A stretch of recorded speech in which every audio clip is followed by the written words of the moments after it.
Buonasera, benvenuti alla TG Sicilia, vediamo i titoli del nostro giornale. La Procura di Caltanissetta chiede l'archiviazione di uno dei filoni di inchiesta a carico di ignoti sulle stragi di Capaci e via D'Amelio. Non ci sono elementi che leghino i fatti al dossier mafia e appalti. Omicidi, non incidenti sul lavoro, sindacati sul piede di guerra per la morte dei 2 operai a Palermo dopo un volo di 30 metri da una gru. I parenti delle vittime chiedono giustizia.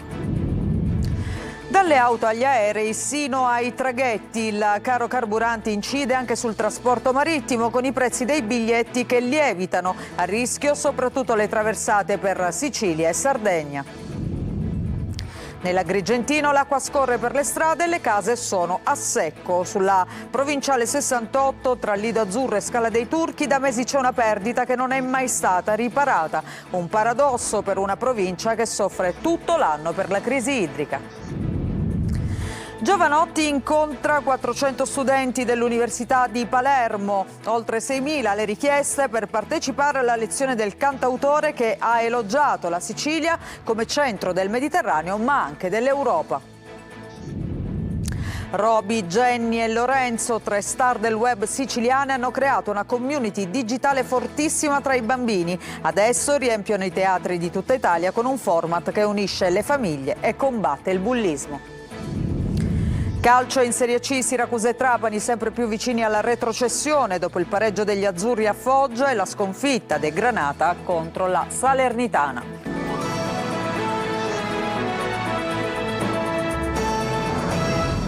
Ancora ben trovati in apertura, la Procura di Caltanissetta ha chiesto l'archiviazione di uno dei filoni d'inchiesta a carico di ignoti sulle stragi di Capaci e di via D'Amelio. Non ci sono elementi che leghino i fatti al dossier mafia e appalti. Sentiamo Manlio Viola.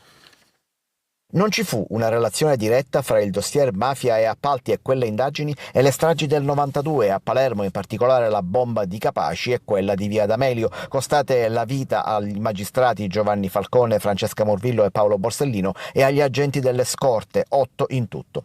O quantomeno, se questa relazione ci fu, non ci sono elementi investigativi in grado di dimostrarlo. È un vicolo cieco dunque la pista del cosiddetto papello e delle indagini condotte sul dossier mafia e appalti, un'inchiesta parallela contro ignoti, guidata dalla Procura di Caltanissetta fra le tante indagini svolte su quella stagione di stragi.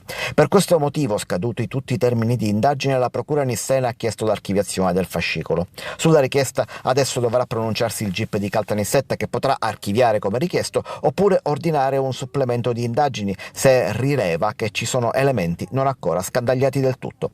Parallelamente proseguono comunque i processi e le ulteriori indagini su tutti gli altri filoni riguardanti la mafia, ma anche i depistaggi e l'eventualità che a metterli in pratica siano stati servizi segreti deviati.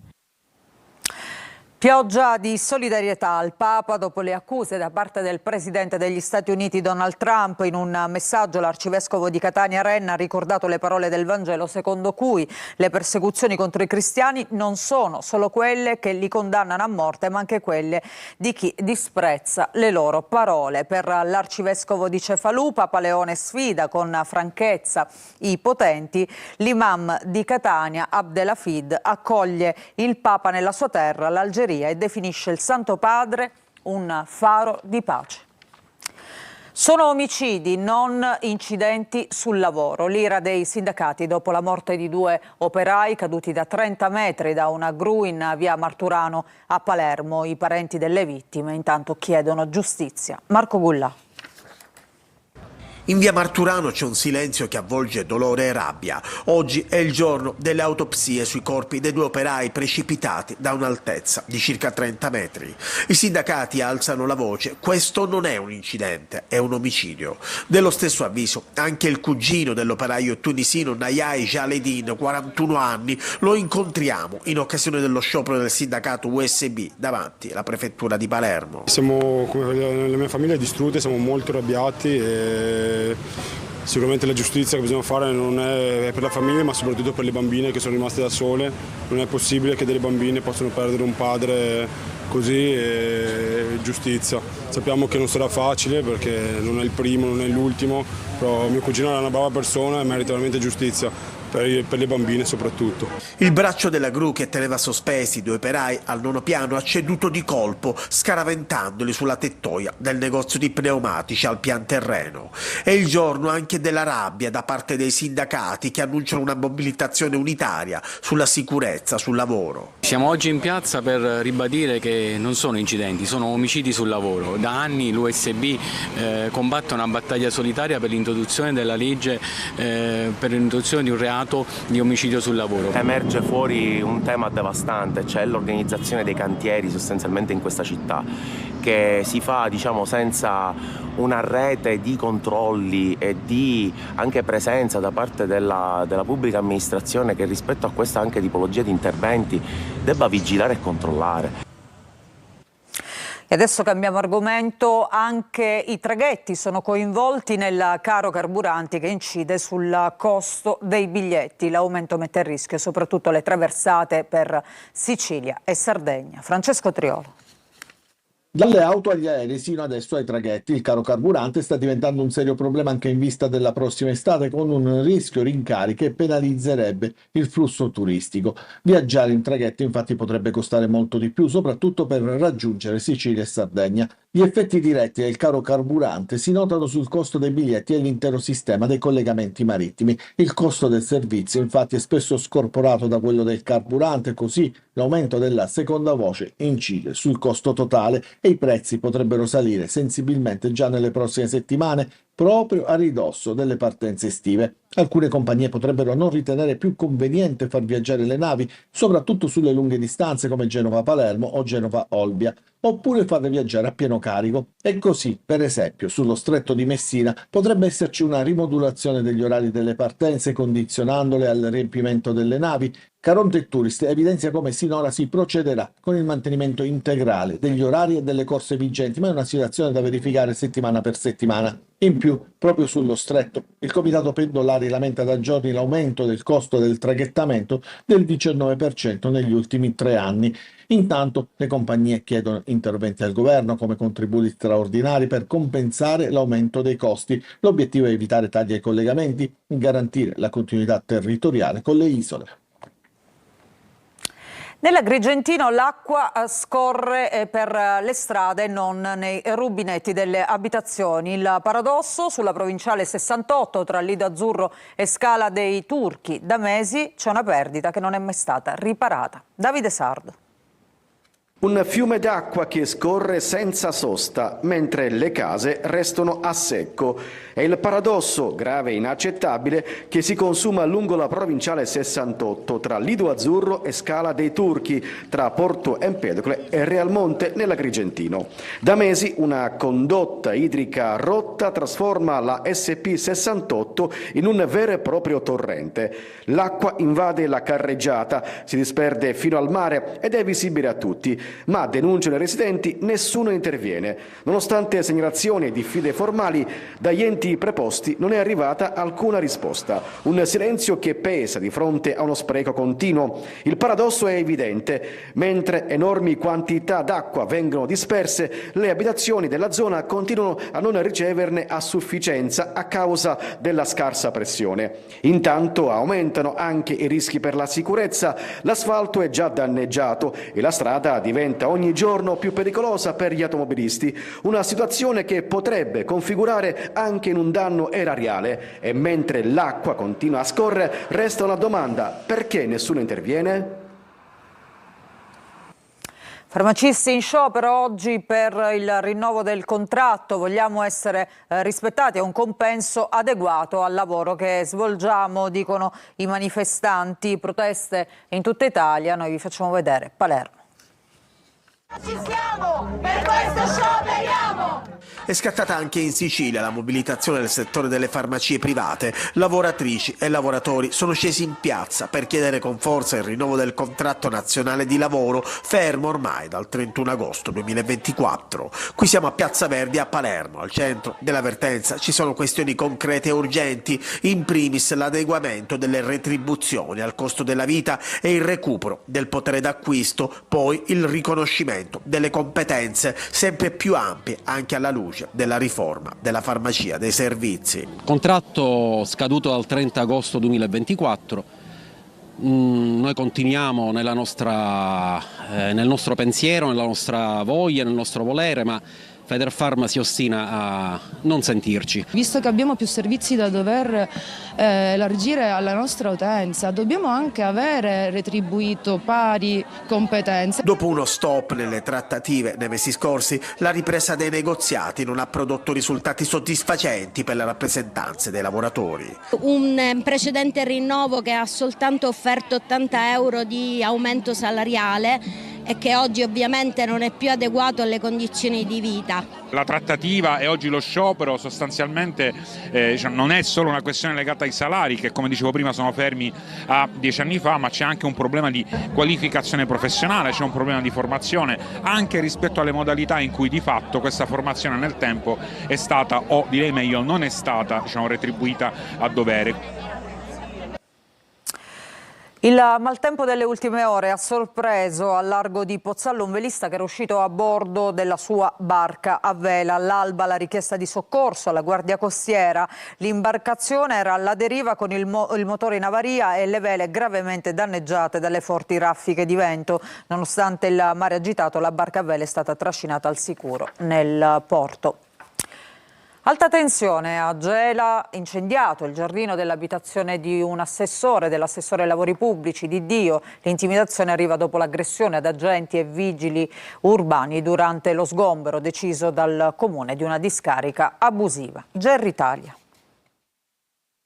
Un'escalation che preoccupa e che porta i segni di una vera e propria sfida allo Stato. Succede in via Lipari, nel rione Sant'Ippolito, dove in meno di 2 giorni si passa da un sequestro con violenze all'attentato incendiario contro l'abitazione dell'assessore ai lavori pubblici Luigi Di Dio. Tutto inizia sabato durante un'operazione per il sequestro di un'area abusiva trasformata in deposito rifiuti. Alla vista degli agenti della municipale e della polizia scatta la reazione. Gli occupanti si barricano in casa e dalle finestre parte un fitto lancio di oggetti contro le forze dell'ordine. 2 poliziotti restano feriti, scattano gli arresti. Ma la tensione non si spegne, anzi cresce. 48 ore dopo le fiamme, qualcuno appicca un incendio proprio nell'abitazione dell'assessore, che vive a pochi metri da quel luogo teatro degli scontri. Il rogo colpisce il giardino e danneggia anche la centralina del gas, un gesto che secondo gli inquirenti ha tutte le caratteristiche di un avvertimento.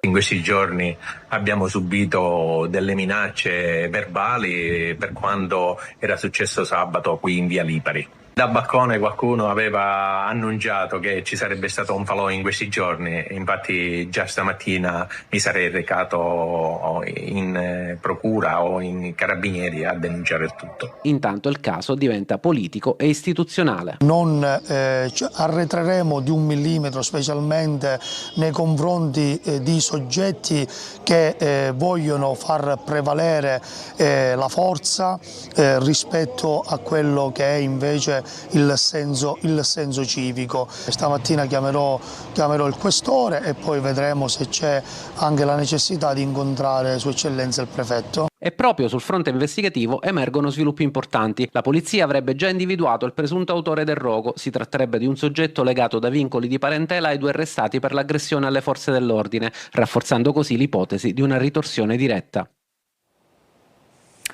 A Catania indignazione e polemiche dopo gli spari al poligono davanti all'ospedale Garibaldi che vi abbiamo mostrato ieri nei nostri servizi. Sentiamo Tonino De Mano.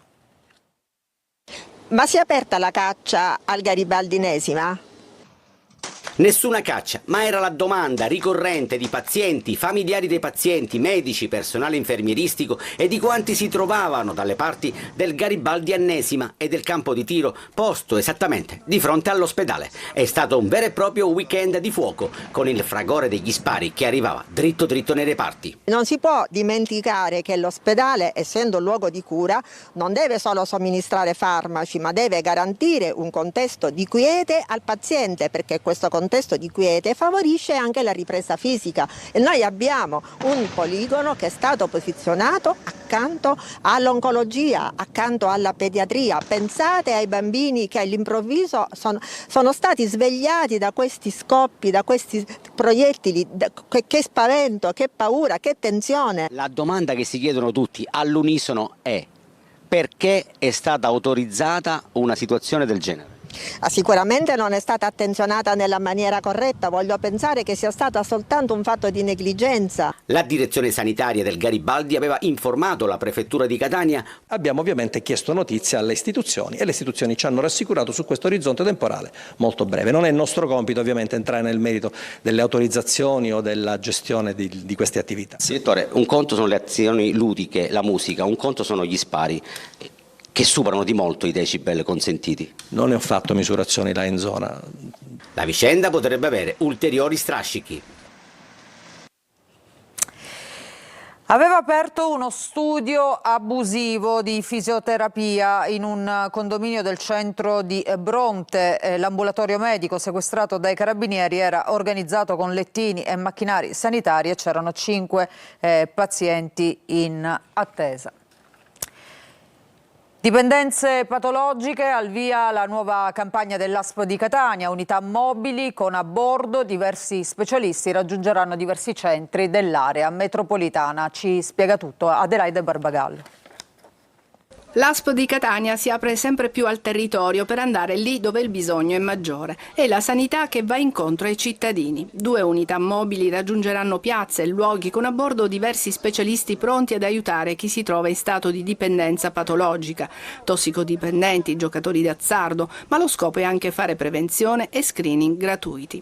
Parte da Catania la nuova campagna contro le dipendenze patologiche. E oggi abbiamo un'incidenza importante di dipendenze tra i giovani e i meno giovani. L'ASP di Catania oggi inaugura questi 2 nuovi camper che si aggiungono a quelli già esistenti che erano già in giro per l'area metropolitana, però sono dotati di maggiore tecnologia, di maggiore strumentazione. Tantissimi centri dell'area metropolitana che saranno raggiunti. Saremo a Palagonia e poi saremo a Mister Bianco ogni martedì e quindi ogni mercoledì, e poi saremo anche sugli altri comuni del territorio di Catania come Biancavilla, come Paternò, come Camporotondo e Tenneo, quindi gireremo un pochino tutta la provincia. A bordo delle unità mobili psichiatri, psicologi, infermieri, assistenti sociali ed educatori. Una lezione speciale oggi all'Università di Palermo con Giovanotti che ha incontrato gli studenti, ha elogiato anche la Sicilia non come ombelico del mondo ma come centro del Mediterraneo e d'Europa. Sentiamo Orazio Longo.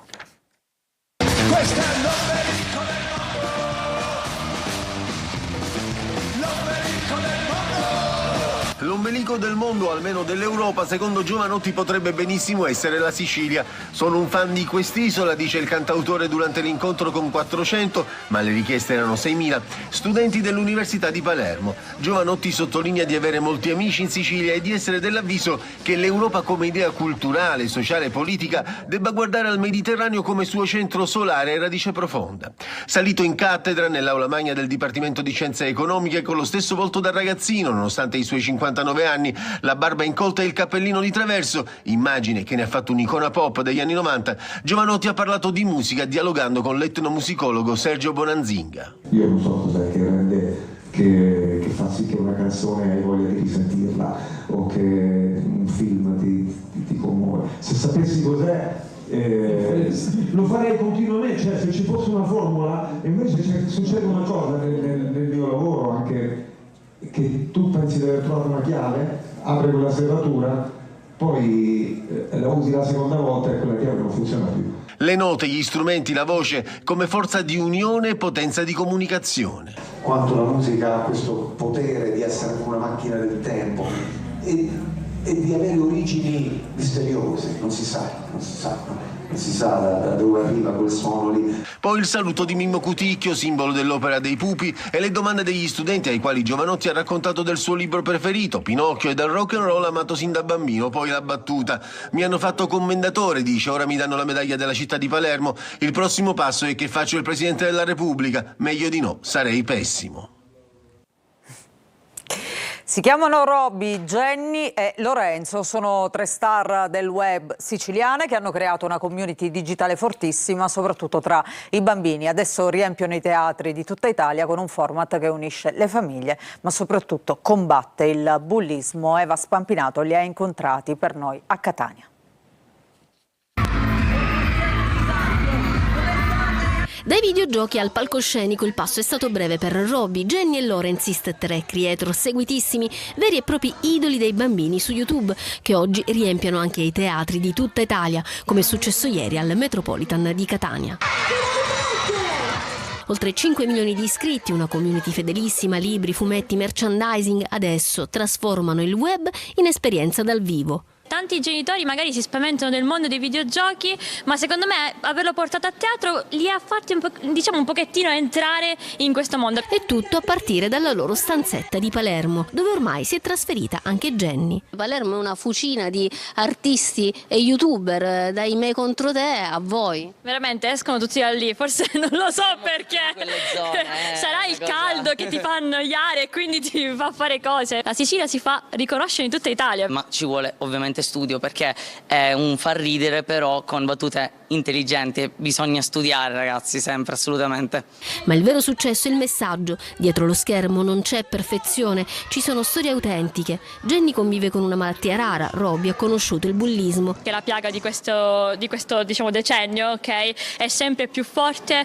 Tantissime persone vengono da noi, insomma, a confidarsi come se fossimo dei fratelli o degli amici molto cari. Nello spettacolo parliamo dell'essere presi in giro per quello che ti piace, per giocare a dei giochi che magari non sono conosciuti. Modalità teatro, è uno show, è un incontro tra genitori e figli, è un racconto di amicizia e inclusione, è un invito chiaro. Essere se stessi ignorando il parere degli altri. Noi ci fermiamo per una breve pausa, ritorniamo tra poco con la nostra pagina dedicata al calcio. Vi aspetto.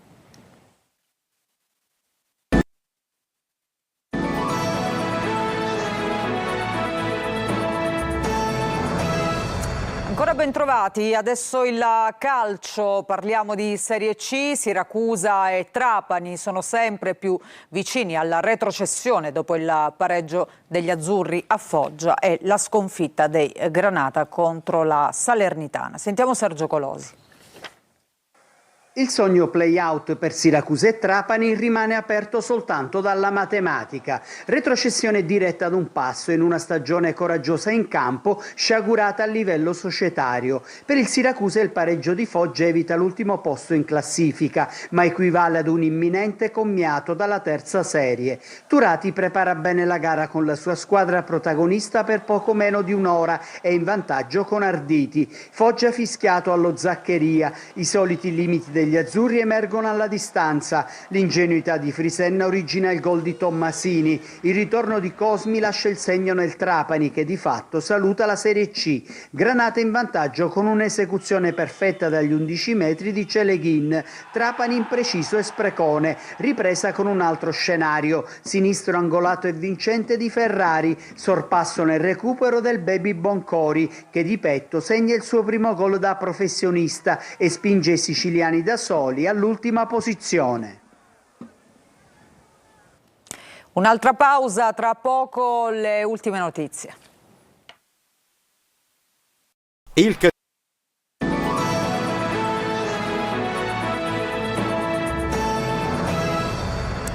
Un vulcano unico al mondo. Un nuovo studio appena pubblicato spiega che l'origine dell'Etna non rientra in nessun modello geologico esistente, non si trova al confine tra due placche tettoniche, non è un vulcano esplosivo, non è alimentato da materiale molto caldo del mantello. Dati alla mano è emerso che il magma dell'Etna è presente a circa 80 km sotto la superficie. Il vulcano siciliano potrebbe quindi appartenere a una quarta categoria di vulcani poco conosciuta. E con questo studio noi ci fermiamo, grazie per averci seguito, vi auguro un buon proseguimento di serata.